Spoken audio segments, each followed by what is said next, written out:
What is a logarithm? We have all seen equations like this before. These are called exponential functions. In many cases, it is simple to find x. We know that 2 cubed is 8, so x must be 3.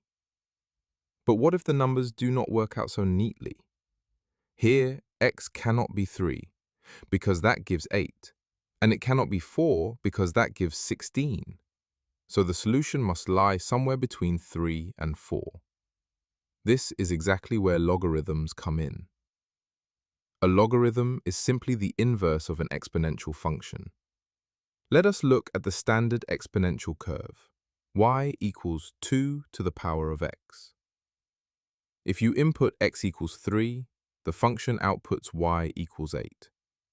But what if we already know the output, and we want to find the input? In this case, we need the inverse function. Geometrically, an inverse function is just a reflection in the line y equals x.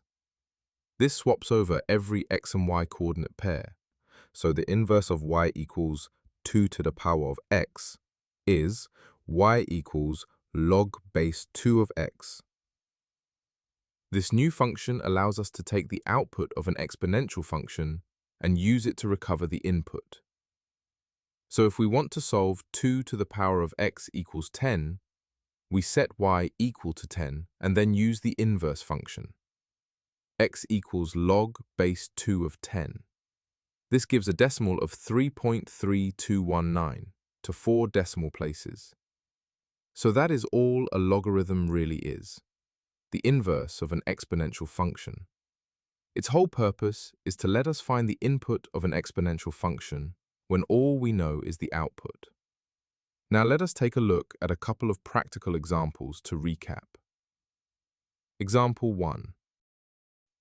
Using the definition of logarithms, we write x equals log base 12 of 20,736.